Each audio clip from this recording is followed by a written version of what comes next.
Vous souvenez-vous la première fois que vous avez touché un Zelda? Le premier sanctuaire que vous avez accompli?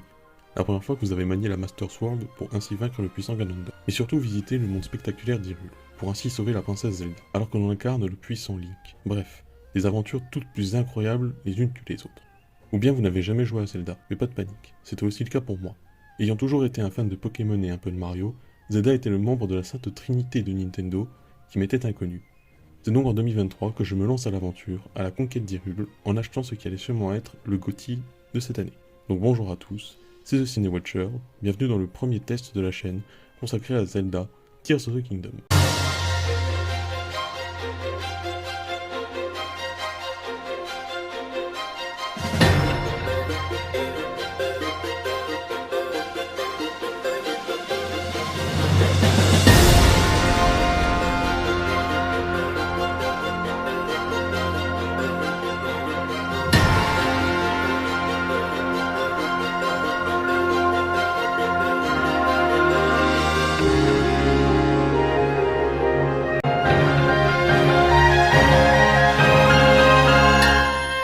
Mais avant de commencer, il est essentiel de parler de mes stats, afin de prouver mon expérience sur le jeu.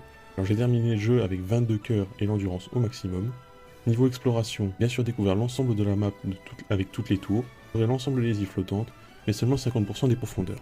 Et je me suis bien assuré de ne rien rater d'essentiel. Mais surtout le plus important du jeu, c'est les sanctuaires.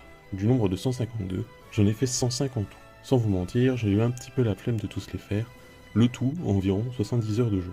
Ce qui paraît peu quand on sait que certaines personnes n'ont pas terminé le jeu au bout de 200 ans.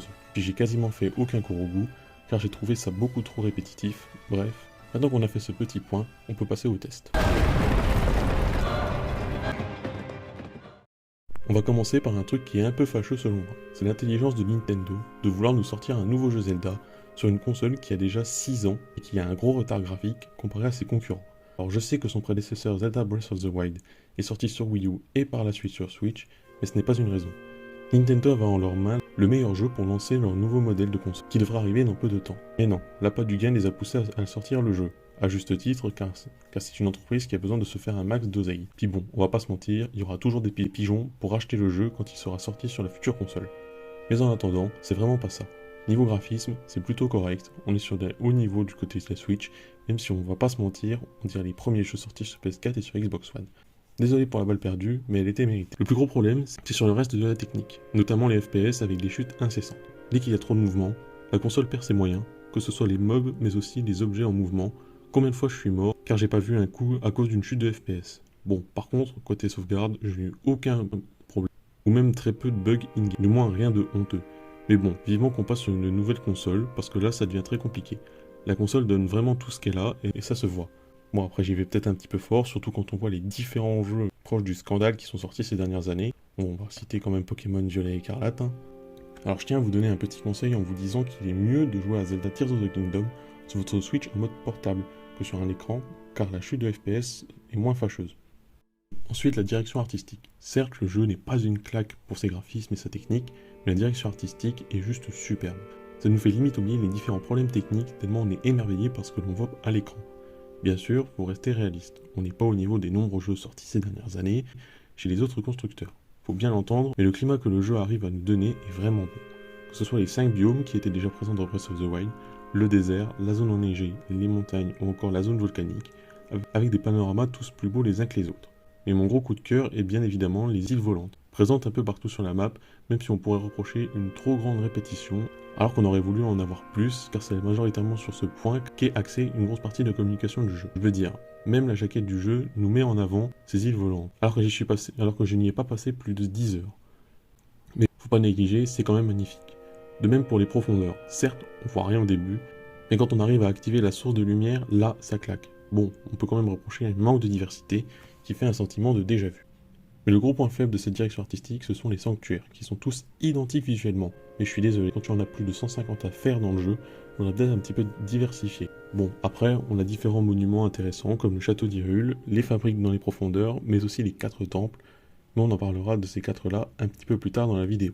Tous ces monuments sont vraiment cool dans l'ensemble, donnant du cachet à la map. Pour ce qui est des villes, mis à part les cités de chaque espèce qui est originale, encore originale, on rappelle que c'est la même que dans Zelda Breath of the Wild, les villes des Hyruliens, du moins je pense que c'est comme ça qu'on les appelle, sont beaucoup plus répétitives. Même si je vous l'accorde, c'est pas là-bas qu'on passe tout notre temps. On passe maintenant à la partie où il y a le plus à dire, le gameplay. On va commencer avec la mécanique de jeu qui fait le plus diviser depuis la sortie de Zelda Breath of the Wild, et encore présente dans Tears of the Kingdom, la durabilité des armes. C'est peut-être l'élément du gameplay qui m'a empêché de commencer l'aventure avec Breath of the Wild. Mais bon, comme on dit, il n'y a que les cons qui ne changent pas d'avis. Je trouve aujourd'hui la destruction d'armes très pertinente avec une partie de l'histoire qui est mise en place au début du jeu, mais aussi qu'on nous force à nous diversifier tout le long de notre aventure afin de découvrir une panoplie de styles possibles. Mais je suis désolé, faut bien dire la vérité, les armes se cassent beaucoup trop rapidement à mon goût. Je suis obligé de cramer au moins 2 armes à chaque fois quand je veux faire un camp un peu plus grand que la moyenne, ou même pouvant aller jusqu'à 3 quand j'affronte un Litorok. Niveau des armures, c'est le vide dans le sens qu'on est toujours dans le menu à changer son équipement à cause de la température. Ça n'aurait donc pas été de refus d'avoir un raccourci avec un accès à plusieurs sets. En plus, c'est pas comme s'il n'y avait déjà pas de raccourci disponible. Et tant qu'on est dans les armes, on peut commencer à parler des pouvoirs que le bras de Raoru nous confère.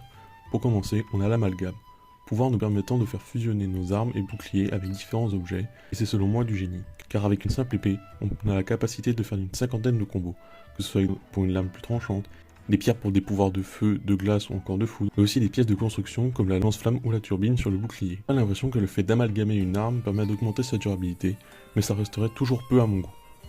En deuxième nouvelle capacité, nous avons la rétrospective, qui consiste purement et simplement à faire retour arrière sur des objets en mouvement, notamment dans les sanctuaires, mais aussi faire remonter les débris des îles flottantes pour les atteindre plus facilement. Ensuite, nous avons l'infiltration, qui nous sert à se téléporter au sommet des structures qui ont un plafond, ou encore sortir des grottes. Ce que je trouve vraiment dommage car ça nous gâche une partie de l'immersion dans le monde ouvert. Le dernier pouvoir présent est bien évidemment l'emprise, point majeur de la communication du jeu, car il nous permet de construire ce que l'on veut, que ce soit des voitures, des bateaux, des avions, des machines de guerre ou des... Voilà quoi. Et plus sérieusement, cette capacité sera celle que vous allez le plus utiliser le long de votre aventure, en plus de l'amalgame. D'ailleurs, tant qu'on parle des véhicules, il faut parler du système de construction de ceux-ci. Globalement, c'est assez simple. Une base que tu équipes avec plein d'accessoires. Le côté que je trouve pénible, c'est la création des batteries, qui est juste horrible. Obligé d'avoir une énorme quantité de cristal d'énergie, mais pour en avoir, il faut farmer énormément de soignements, assez rare dans la nature. Sinon, autre élément fâcheux, c'est vers la fin du jeu quand on est accompagné par les esprits de nos amis. Bien qu'ils soient utiles quand on est face à un grand nombre d'ennemis, c'est une catastrophe pour l'utilisation de leurs pouvoirs, car ils sont tous entassés généralement au même endroit. Du coup, combien de fois je me suis tombé de pouvoir et ça m'a mis du coup dans une belle merde. Et là, on va parler du truc le plus catastrophique dans le jeu, la gestion de l'inventaire. On récolte une quantité faramineuse de ressources, ce qui est très bien. Mais bon Dieu, quelle galère quand il s'agit de chercher un élément. Le pire, c'est quand on veut amalgamer des objets. On met plus de temps à trouver l'objet que l'utiliser, nous forçant à jouer toujours les mêmes objets pour éviter la redondance. Sinon, on va rentrer dans le détail pour une zone, c'est les profondeurs. Beaucoup de personnes défoncent cette partie et je comprends. Car même si l'idée de faire une zone sombre où tu es obligé de t'éclairer par toi-même est plutôt bonne, c'est sacrément chiant dans la pratique. D'un côté, on a la même map qu'au-dessus, ce qui est stupide selon moi car ça fait une répétition. Puis surtout, la quantité faramineuse de plantes lumineuses et de flèches qu'on doit avoir, parce que sinon on avance à 2 à l'heure, en plus du fait que, pardon, mais cette zone ne sert strictement à rien dans l'histoire, à part quelques points. On va rentrer pendant un instant sur un sujet qui me déçoit énormément, c'est les mobs et les boss. Déjà pour commencer, les mobs avec une diversité claquée au sol. Je veux dire, sur les îles flottantes, on n'a que des robots en mode armée, car ils ont tous un grade. À Hyrule, mis à part l'armée des cochons, les quelques Lelzafos et les monstres qui ont 5 à 10 éléments différents pour un semblant de diversité, comme les slimes, les chauves-souris ou les sorciers qui se battent en duel sur cette map gigantesque, c'est vraiment pas ouf. Et je suis désolé, ce n'est pas en mettant 4 niveaux de difficulté sur l'armée des cochons en fonction de leur couleur et mettre du slime 2 fois plus gros qui vont faire de la diversité. Et le pire dans cette histoire, c'est les profondeurs, où on nous met les mêmes mobs qu'à la surface, mais cette fois-ci, ils ont du miasme, ce qui nous empêche de nous soigner. Bon, j'exagère, il y a quelques mobs supplémentaires, mais vous avez compris l'idée. Mini-boss optionnel, c'est pareil, on a 5 types de boss. Les Litorok, qui sont un calvaire à tuer car bonne chance pour réussir à monter dessus.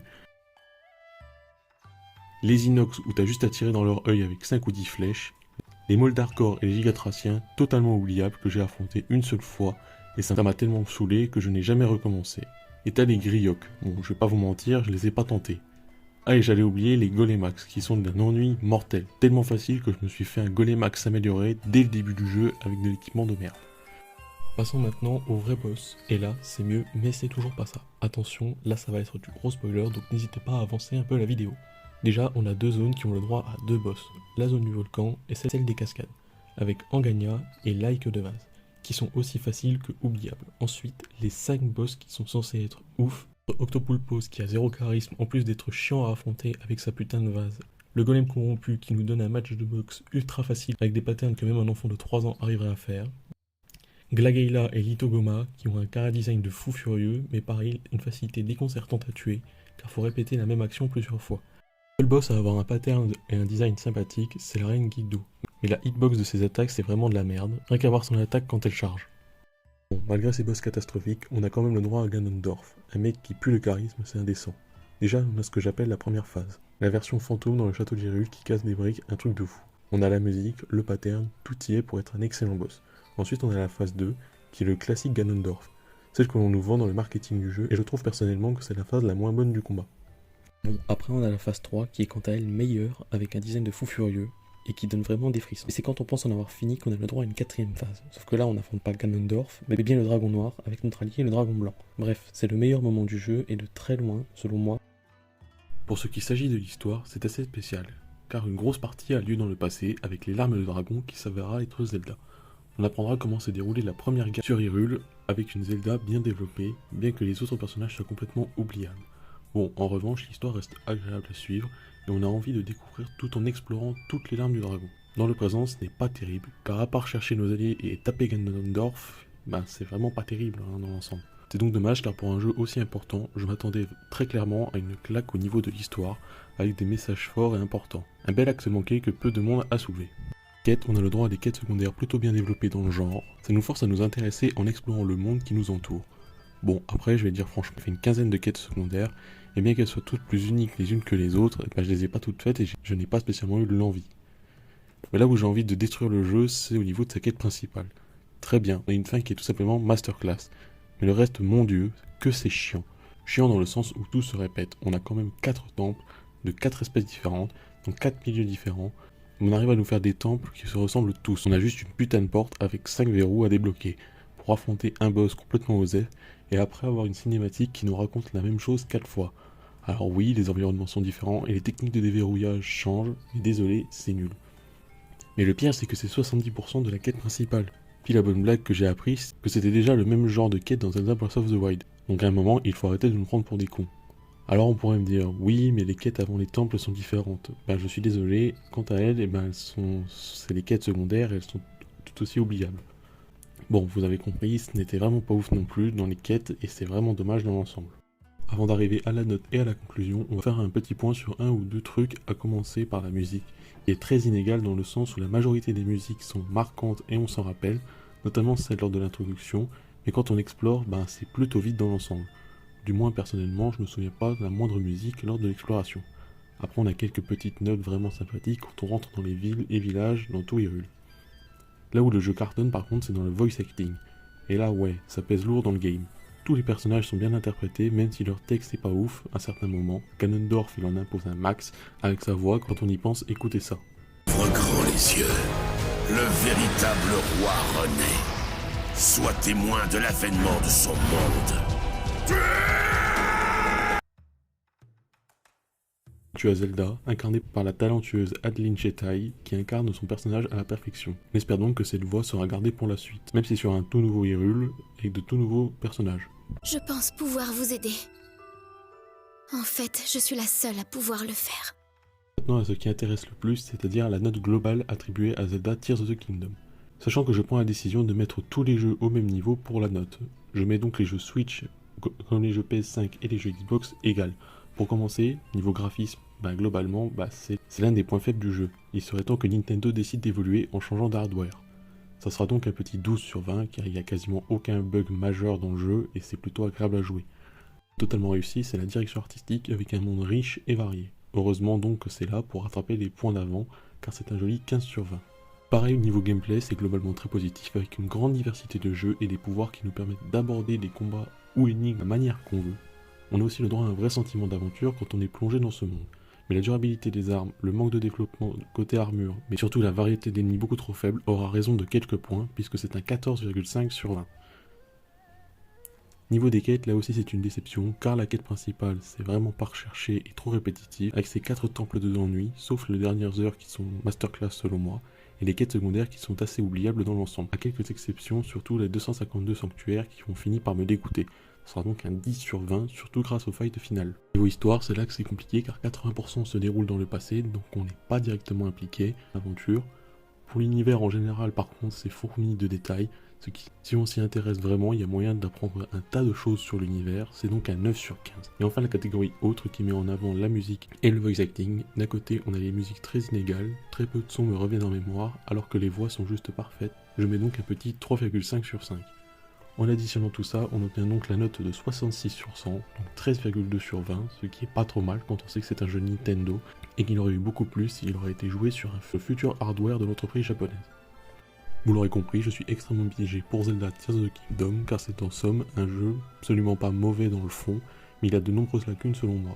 Je pense aussi que c'est dû au fait que de nombreuses personnes, médias comme individus lambda, ont survendu le jeu. Déjà que pour beaucoup, Zelda Breath of the Wild a révolutionné l'open world, chose que je ne peux pas contredire parce que je n'y ai pas joué, mais entendre de nombreuses personnes me dire que Tears of the Kingdom est meilleur que son prédécesseur, flippe d'avance de me lancer un jour dans l'aventure du premier opus. Au mot de la fin, je dirais que Zelda Tears of the Kingdom est une déception. Peut-être que le jeu n'était pas destiné pour moi, ou bien qu'il m'a fait descendre de mon petit nuage que les gens m'avaient fait de lui. Bref, n'hésitez pas à me dire ce que vous avez pensé du jeu, vous donne-t-il envie d'y jouer? Dites-moi tout ça dans les commentaires de la vidéo. Si vous avez des petits conseils pour améliorer la vidéo, foncez aussi en commentaire. N'hésitez pas à vous abonner et mettre un petit like, et surtout partager à vos amis fans de pop culture. On se retrouve prochainement pour parler de ce titre.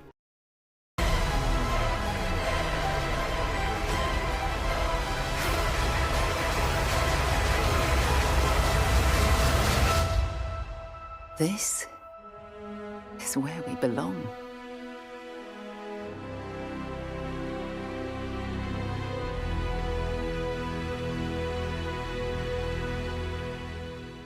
En effet, il ne s'agit ni plus ni moins que de Starfield, dernier jeu Bethesda en date, fer de lance de Xbox pour cette année. On fera le point. En attendant, merci d'avoir suivi la vidéo et à la prochaine.